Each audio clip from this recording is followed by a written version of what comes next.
noches, una nueva emisión de La Grana del Sistema. Recuerde, suscríbase, me gusta. A ver, ya a esta altura del partido, si no vamos a hilar tan finos, y buscamos un comienzo de este descalabro que es la Argentina de hoy, digo, no hilar fino de irse al año 30 o al año 45 o a la Libertadora, no, vamos a buscar una cosa más concreta de semejante descalabro a la que hemos llegado ahora.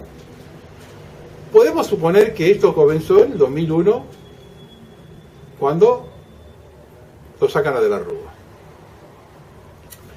Porque de ahí viene Duhalde, y con Duhalde vienen los Kirchner. ¿Estamos de acuerdo? Muy bien. Ahora De la Rúa se lo saca porque él inepto. Un tipo que estaba totalmente en babia y en el aire. Ahora bien, cuando yo a veces cargo contra la justicia argentina, que digo que son gran parte responsables de lo que pasa acá, le voy a dar un detalle. El 1 de septiembre de 1998, De la Rúa se presentó como candidato en el 99, yo hice una presentación judicial que cayó en el juzgado de Servini de Cubría, acá tengo todo, cuestionándolo a De la Rúa como candidato, a él y a Servini de Cubría.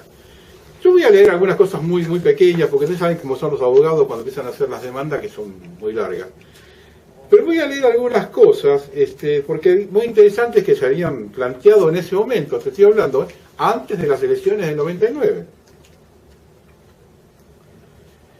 Donde habla de que los funcionarios tienen una duración determinada, tanto los diputados, como los senadores, como los jefes de gobierno. Y después había una serie de consideraciones interesantes. Por ejemplo, cuando hablamos de la duración de los mandos, digamos, esos artículos deben interpretarse en favor del soberano y no del funcionario electo. Es decir, que jamás el pueblo puede verse privado de representación en aquellos cargos públicos para los que los ha elegido con su voto. Los electores tienen el derecho de asegurarse en todo momento su representación, derecho que nunca puede quedar atado a la conveniencia de persona alguna. Cuando yo voto en una elección para senador, lo hago con el convencimiento de que hasta dentro de 6 años no volveré a votar por el mismo. Si lo hago por un diputado, será por 4 años. De este modo voy organizando mi futuro político, mi vida económica, y en función de las expectativas, ¿por qué no mi familia? Ya que tendré más o menos hijos y creo que viviré los próximos años en paz, en prosperidad o no. Puede entenderse su postulación para la reelección, pero jamás debería aceptarse que distrayendo su tiempo, que pagamos todos los ciudadanos, intente su aventura política en beneficio ¿de quién? Yo realizo un pacto con quien elijo, que es quien me expone sus ideas, y en la que creo y confío que llevará a cabo. Ahora bien, puede suceder que el candidato electo no cumpla, y no volveré entonces a votarlo. También puede pasar que no pueda cumplir lo que prometió, y él deberá demostrarme que así ocurrió. Pero ¿qué sucede cuando el funcionario abandona el cargo para el que fue electo y se postula a otro sin renunciar previamente al primero? En este último caso es dable pensar que se rompió el pacto y que el elector resultó engañado en su buena fe por alguien que lo usó para satisfacer ambiciones personales. Y no debemos perder de vista la obligatoriedad del voto, ya que esto lo hace aún más agradante a la cuestión. Se ha violado un juramento que es la institución final donde se genera la confianza. Violación que desde antiguo se castigaba con la furia divina. En la Grecia, los filósofos, por ejemplo, era tradición que los guerreros juraran ante los dioses cuando partían hacia la guerra. Este juramento simbolizaba la suprema entrega. Quebrantarlo significaba la muerte o el exilio. La humanidad ha ido quemando etapas, pero la esencia honorable permanece inalterable. Por lo menos así debería ser. Se podrá argumentar que hoy los valores no son los mismos, pero ello no significa que sean los correctos. Prueba de esto es que la sociedad actual está demandando que quienes tienen el honor y el privilegio de gobernar rescaten aquellos valores históricos honestidad, probidad, equidad, en fin, ética. Esto está escrito hace más de 15 años. Los grandes males comenzaron con pequeños detalles obviados. Las grandes obras, los monumentales, se iniciaron y siendo minúsculas virtudes. Solo el que respeta será respetado y únicamente aquel que tenga ese respeto podrá encarar esas obras. Estos principios éticos fueron violados, tienen perjudiciales derivaciones cuando la violación es llevada a la práctica. En caso concreto, los que practicamos en el doctor Fernando de la Rúa y la doctora Graciela Fernández Mejide. El primero perdió la elección de senador contra el doctor Vaca en virtud de un acuerdo entre los electores del PJ y de la UCD. Pacto que fue calificado de espurio por los correligionarios del doctor de la Rúa. Hubo, según ellos, falta de ética. Pero cuando en la otra elección el doctor de la Rúa logró la tan ansiada senaduría, no dudó en abandonarla al poco tiempo para postularse como jefe de gobierno de la ciudad de Buenos Aires. En ese momento la ética también lo abandonó, pero esta vez la conducta fue la de él. Aparentemente el doctor de la Rúa cree que estas conductas son moralmente válidas, porque está a punto de reincidir en ellas postulándose como candidato a presidente de la Nación. La señora Fernanda Mejide, tras muchos años de lucha electoral, accedió a la senaduría porteña y a poco también, en un hecho insólito, la abandonó por un cargo de diputado de la provincia de Buenos Aires. Ninguno de los dos había, previamente a su postulación, renunciado a su cargo anterior. Lo hicieron al asumir el nuevo destino y sin embargo fueron oficializados como candidatos. De este modo pusieron en evidencia que su especulación política era personal. Cada uno se posicionó como a lo mejor lo quería para la futura e inminente postulación presidencial. Pero por si acaso mantenían el primer empleo. Los romanos acuñaron un término para quienes tenían estas conductas. Lo llamaban iurator, que quiere decir que tienen el vicio de jurar. Estos dos políticos pusieron con su conducta en inferioridad de condición a la ciudad de Buenos Aires, pues a raíz de la enfermedad del doctor Vaca, este distrito quedó sin representación en el Senado Nacional. De modo que cuando se trataron temas que afectaban los intereses de Buenos Aires, nadie hizo escuchar su voz en defensa de lo mismo, en la Cámara de Senadores. Si un abogado asume la representación en juicio de alguna de las partes, la ley le obliga a permanecer en ese cargo hasta tanta le sea aceptada la renuncia y o se lo reemplace por otro. Llevando esta figura a los puestos políticos electivos, nadie podría ser oficializado como candidato para otro cargo distinto del que tiene, sin presentar con anticipación su renuncia indeclinable al actual, porque esto en tal caso permitiría a sus mandantes anticipar el hecho y prever su reemplazo, evitando así que se dé el caso de la ciudad de Buenos Aires y su representación senatorial. No presentando previamente el candidato su renuncia, no debería ser oficializado como tal, pues estaría ocupando dos cargos simultáneamente, uno en forma efectiva y otro en ponencia, simplemente su propio beneficio. Esto tuvo una cosa particular, ¿no? Se declaró incompetente Servini de Cubría y lo mandó para un juzgado correccional, pero cometiendo errores jurídicos tremendos, que se los voy a detallar en la presentación que hicimos nosotros, que después se apeló a la Cámara y la Cámara directamente no le dio lugar.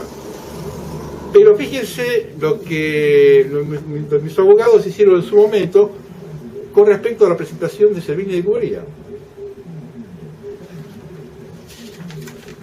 Porque es una cosa.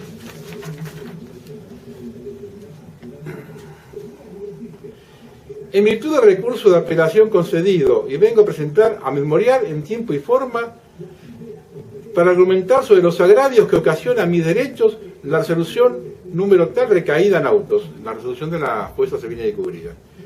En tal sentido, manifiesto a la Excelentísima Cámara lo siguiente. Me agravia que la jueza actuante haya declarado su incompetencia en la materia, desconociendo la opinión del señor fiscal, que fue estimar la conveniencia de aceptar la competencia. Segundo, me agravia y me resulta incomprensible que luego de declararse incompetente haya rechazado la razón de fondo de la acción declarativa de derechos en mi parte. Es decir, la jueza se declara incompetente pero opina sobre el hecho. Y tercero, por supuesto, también me agravia que su excelencia haya dispuesto a remitir al fuero contencioso administrativo las actuaciones. Si este hubiera sido su opinión, comprende que hubiera decidido sobre el fondo del asunto, lo que no correspondía. En tal caso era remitir al juez que entendiera competente a la totalidad de las actuaciones y someterlo a jurisdicción. Y cuarto, lo dicho resulta totalmente improcedente frente al artículo 60 del Código Electoral Nacional, que sin ningún lugar a duda establece la competencia del juez electoral para los trámites previos a la oficialización de la candidatura, y será ese mismo juez quien vele que los candidatos no estén comprendidos en individualidades legales. No se entiende de dónde nace el razonamiento de la señora jueza que vislumbra en mi acción dos peticiones. Ella considera que la primera es el alcance del juramento de los funcionarios públicos y partiendo de ese error hace una remisión en su argumentación, lo que nunca estuvo en discusión por mi parte, y en base a ello llega a su declaración de incompetencia. Ahora bien, esto fue presentado, tuvo el curso legal que tenía que tener. ¿Qué hubiese pasado si la jueza le daba curso como pedía fiscal?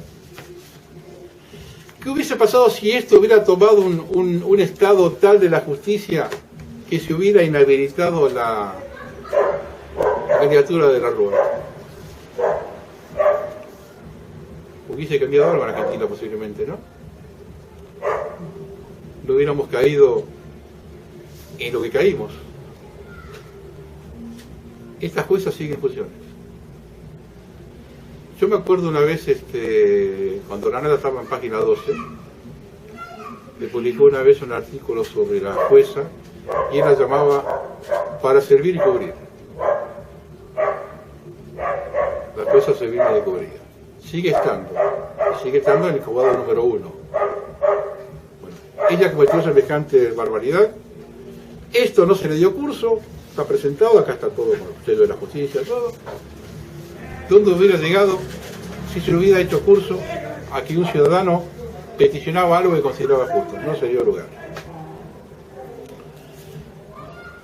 Y ahora quiero que lean un comentario que voy a hacer de algo que mandaron de Córdoba, pero escúchenlo con atención, porque yo siempre hablé de que para mí la Argentina es una confederación de señores feudales. Y cada vez hay más provincias que se están convirtiendo en un feudo. Antes había pocas provincias, se hablaba de las provincias del norte, del noroeste. Ahora ya mucha más de la mitad de las provincias son feudos. Y no solamente eso, en las provincias hay feudos en los municipios. De hecho, en las últimas elecciones, el 85%, en estas elecciones que hubo hasta ahora, esas elecciones que se dieron, fueron dándose en las distintas provincias hasta ahora, el 85% no cambió de lugar, de mando. Y este dato lo leí esta semana. En las 7, 8, 9, 10 provincias que se hicieron elecciones, el 85% de los cargos no cambiaron de mano. Eso señala un feudo que se está armando y consolidando. Entonces, yo quiero que lean, escuchen esto bien tranquilo que digo desde la Sota. ¿Por qué? Porque acá hay un cordobés que se anima a denunciarlo. Pero esto que está pasando en Córdoba debe estar pasando perfectamente en muchísimas de las provincias argentinas y se lo tapa y no sabe nada. El derogatismo de la legislatura, profundizando el extremo régimen antecesor, ha logrado establecer un férreo unicato en Córdoba, con el absoluto control que consiguió del poder legislativo mediante el invento de la legislatura unicameral. Y fíjese este detalle. Según un informe de los servicios de radio y televisión de la Universidad Nacional de Córdoba, durante los últimos 4 años el Poder Ejecutivo presentó 501 proyectos de ley, de los cuales 489 fueron aprobados, 98%. A su vez, la oposición presentó 1.562 pedidos de informe, pero solo 4 fueron respondidos, 99% de rechazo. Es decir, 98% de aprobación a lo que manda el Ejecutivo y 99% de rechazo a lo que manda la oposición. Esto pasa en la legislatura de Córdoba. Este tipo de manejo de la legislatura le posibilita hacer las barbaridades que hace con el tema de la jubilación, donde hay un 3% de los cordobeses cuya jubilación es mayor que la que está trabajando en ese momento en el mismo cargo por el cual se jubiló. Y tiene miles y miles y miles de cordobeses cobrando la mínima. pero hay una casta que está ahí metida en eso.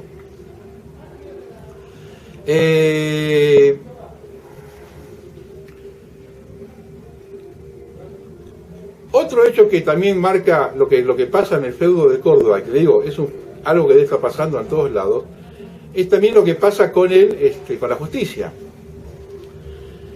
La legislatura, a su vez, digita el jury de jueces y fiscales y el Consejo de la Magistratura, y esta a su vez a una justicia genuflexa, cuyo Tribunal Superior está integrado por magistrados provenientes del palo del partido gobernante, uno de los cuales, Carlos García Lioco, esposo de una ex senadora y concejal justicialista, dedicada también a la actividad agropecuaria, pese a estarle prohibido.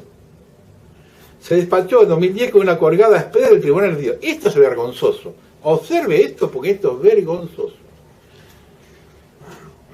Con el cuento de la asistencia de la feria, lleva su única firma, como si eso pudiera ser factible en un cuerpo colegiado en un país serio. Con lo que expeditivamente rechazó los amparos que se le habían interpuesto contra una ley de emergencias jubilatorias sancionada a los apoderados por entonces gerentes.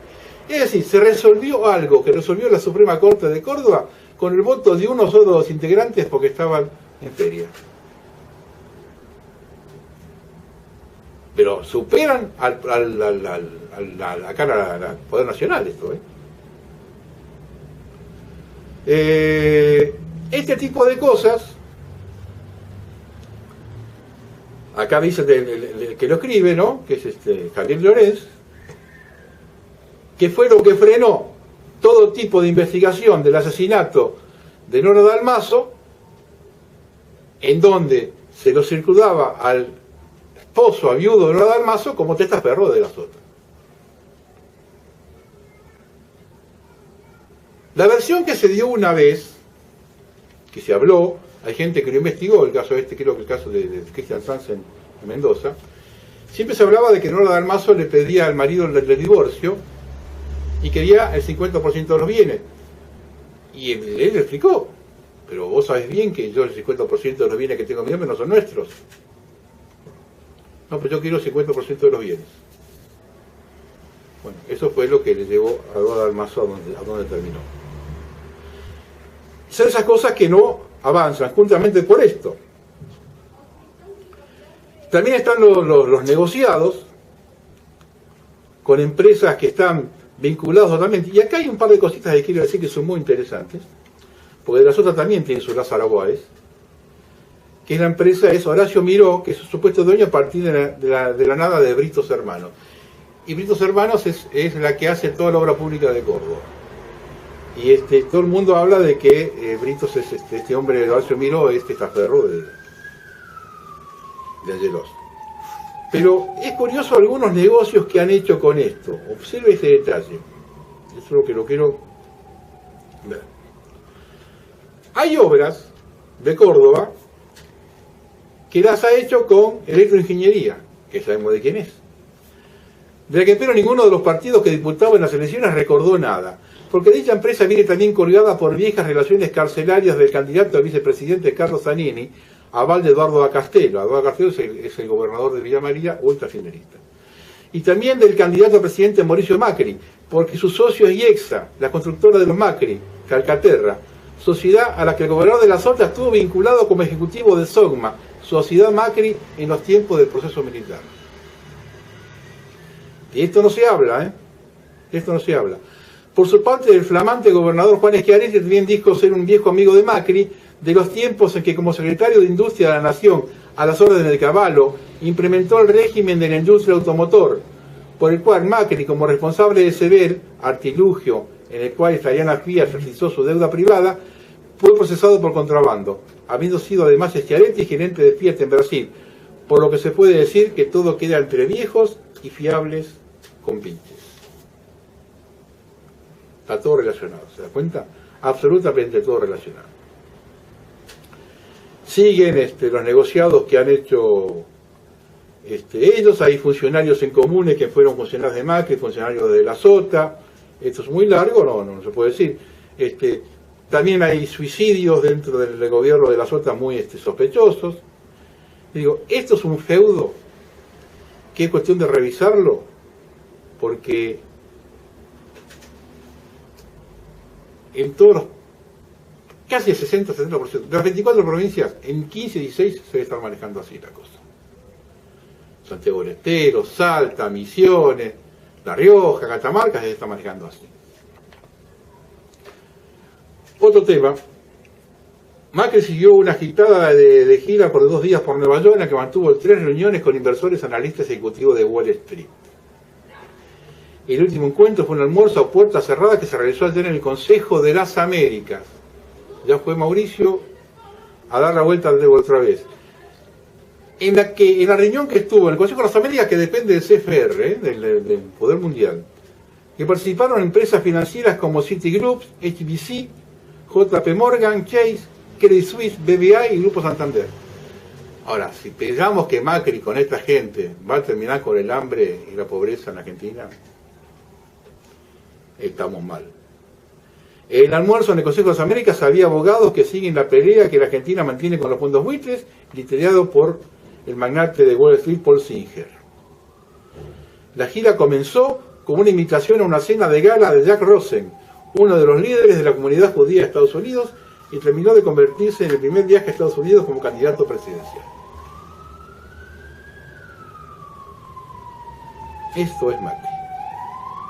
Por eso te digo, si piensan que alguno de los candidatos nos va a sacar a nosotros del pozo, estás totalmente equivocado. Quiero terminar con una cosita que me mandó un amigo. Vamos a leerlo despacito.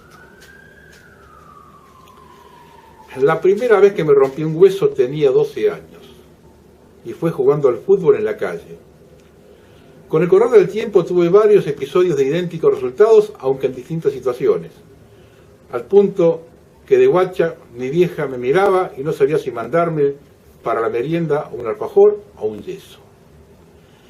Ya de tarde seguí con la costumbre, un choque en moto, un par de vuelcos en auto y alguna otra actividad extrema.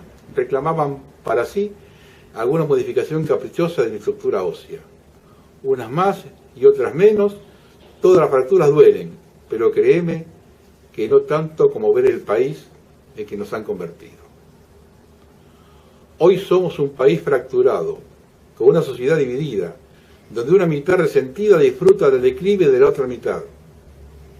Somos un pueblo partido entre los que trabajan y los que se rascan el higo, entre los que roban y los que se cuidan, entre los que ponen el hombro y los que se trepan al lomo, entre los que garpan y los que cobran.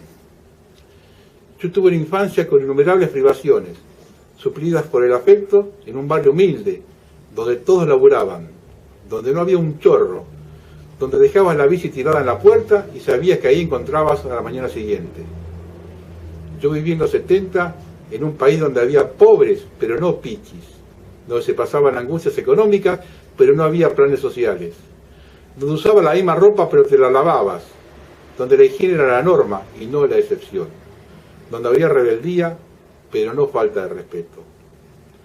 Viví en un país donde un negro era mi hermano, un tipo igual, con el que jugaba a la bolita, trepaba a los árboles, salía de joda, sin que nadie me pidiera que lo considerara especialmente, sin que nadie hiciera una marcha de las matas porque el negro perdió un taxi. Un país donde los putos eran putos, pero no andaban con carteles, ni reclamaban impertenencias, ni recibían subsidios, y donde las madres no tenían hijos solo para cobrar la asignación. Viví en un país donde la educación era un orgullo, a la que todos teníamos acceso.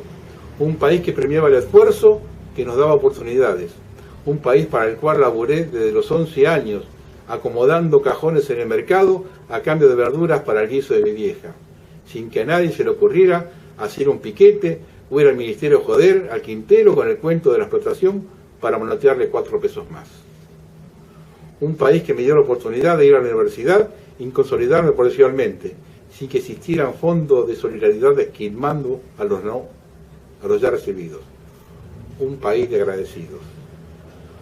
Hoy no reconozco a este país. No me resigno a la mentira, a la intolerancia, a la envidia, a la miseria de espíritus resentidos. No me resigno a los muertos, a la patota de los vagos que se roban la representación de los trabajadores, a una educación africana, a una salud miserable para los infelices, a los viejos engañados con espejos, que son los mismos viejos a los que se les niega medicación específica. No me resigno a los idiotas con discurso de barricada, a los que trafican con la muerte, a los que teniendo el control de todo, nunca tienen la culpa de nada. No me resigno a la estafa, a la venta de humo, a que me digan que un viejo con pezuñas es un ejemplo universal, o que me muestren un par de asesinos como amantes incondicionales de la vida. No me resigno a los necios, a los que dicen que no hay dictadura, en un país donde gobierna, sin elecciones, hace 56 años la dinastía. A los que defienden terroristas islámicos, a los que creen que las FARC luchan por algo que no sea el control del narcotráfico, a los que se ensalzan a un pelotudo que habla con los pájaros sobre la reproducción de los penes. No reconozco a este país del que me enamoré, no reconozco a la gente que vivió la guerra y hoy aplaude a los sangrientos. No reconozco a mi gente, desparramando hijos en los semáforos y no en las escuelas, en las cárceles y no en los trabajos. Yo no quiero este país. No quiero la gente que lo hundió hasta ser irreconocible en nombre de un progresismo que solo trata de pérdida de valores. No quiero padres que prefirieron la moto china a la 60 cuotas del Cherry Cucú, a la vida, a la educación, a la seguridad o a la salud de sus hijos. No quiero a los que nos dividieron, a los que soliviantaron a los frustrados contra aquellos que trabajan, a los que nos dicen que no usemos Nike si no queremos que nos roben, a los que manejan los fantasmas de las mentes débiles, a los prestidigitadores de la miseria humana. No quiero a los que nos prohíben el tabaco, pero te dan marihuana. Ni a los que te dicen que la vida es sagrada, pero le egresan el aborto. Ni a los que subsidian la cerveza y te suben la leche en una campaña contra el alcoholismo. En mi barrio, el único ajuste de cuenta era el fin de mes y con el almacenero. Porque en mi barrio se laburaba y no se cobraba el Mides, porque había códigos, porque todos pagaban la luz, porque vivir de garrón daba vergüenza, porque se ayudaba a los viejos a cruzar la calle y no se les arrastraba por el piso, se les quebraba la cadera para sacar una monedera con 20 pesos. Porque si había que pelear, se peleaba, pero de frente, mano a mano, a lo macho, sin cortes, ni fierros, ni matracas. Porque a mi barrio no era necesario que entrara la policía, pero si tenía que entrar, no era recibida a pedradas. Porque aunque hubiera miseria, nunca nadie nos dijo que éramos de conflicto, de contexto crítico, y mucho menos que nos faltaba afecto. Por eso me duele esta Argentina, mucho más, infinitamente más, que toda mi fractura. Y me duele que no haya eso. Buenas noches.